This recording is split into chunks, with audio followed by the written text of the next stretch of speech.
Monsieur le ministre. La parole est à Monsieur Jean-Jacques Cottel. Monsieur le Président, ma question s'adresse au ministre du Redressement productif s'agissant de la situation critique de la papeterie Stora Enso de Corbehem dans le Pas-de-Calais et de ses 350 salariés. En effet, Monsieur le ministre, l'une des plus grandes usines françaises de papier est aujourd'hui purement et simplement menacée de fermeture.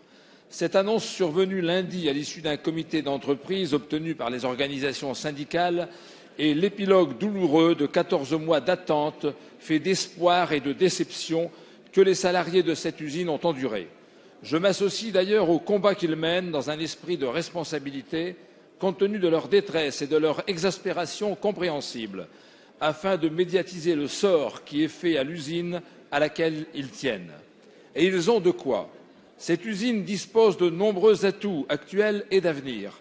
Salariés au savoir-faire de grandes compétences, position géographique à proximité des grands axes de circulation et de trafic de marchandises avec l'Europe du Nord. De surcroît, elle possède un outil productif majeur, la fameuse machine 5, qui coûta plus d'1 milliard de francs à l'époque de sa construction et qui est considérée comme neuve par les professionnels de la filière. Monsieur le ministre, les salariés et leurs familles, les élus locaux et les habitants du Nord-Pas-de-Calais ne peuvent accepter avec résignation la fermeture de ce fleuron industriel.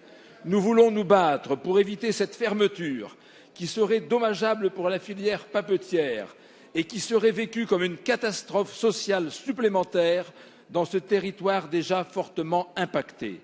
Monsieur le ministre, mes questions sont simples. Quelles sont les intentions du gouvernement afin qu'il témoigne sa solidarité aux salariés? Comment l'État peut accompagner les repreneurs potentiels et assurer la pérennité de cette usine? Merci Monsieur Cottel. La parole est à Monsieur Arnaud Montebourg, ministre du Redressement productif. Monsieur le député Jean-Jacques Cottel, Mesdames et Messieurs les députés, c'est un dossier évidemment que le gouvernement suit de très près. D'abord parce que la filière papetière en France et en Europe est aujourd'hui en grave difficulté et ce n'est pas le premier site dans lequel nous connaissons ce genre de problème. Le groupe Stora Enso a pris la décision, c'est un groupe finlandais, de fermer l'ensemble des sites en Europe où ils perdent de l'argent. C'est le cas à Corbehem d'après eux et je dois indiquer qu'ils ont fait le choix, y compris de fermer des sites en Finlande, ce qui touche en Europe 2500 de leurs salariés. Quelle a été l'attitude du gouvernement et de mon ministère? D'abord, de demander à Stora Enso de maintenir toute possibilité de reprise.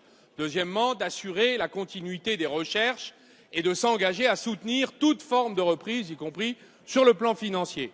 Nous-mêmes, du côté de mes équipes, nous avons fait en sorte d'élargir la prospection au plan mondial et à ce jour, après 1 an de travail, alors que nous avons demandé précisément au groupe papetier de continuer la prospection, nous n'avons pas entre nos mains une offre de reprise crédible, car cette entreprise doit être recapitalisée, restructurée, car bien qu'elle ait des machines qui sont modernes, c'est une entreprise, en tout cas c'est une unité productive qui perd 12 millions d'euros par an, de sorte qu'un investisseur devra faire en sorte de ramener cette activité à une meilleure rentabilité.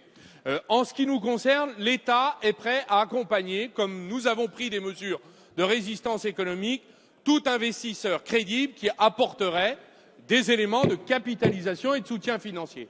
Mais aujourd'hui, nous considérons que nous n'avons pas cette réponse. Mais nous continuons à y travailler et d'ailleurs, nous vous tiendrons informés des prochains développements ainsi que les salariés de la région que vous représentez, monsieur le député. Merci.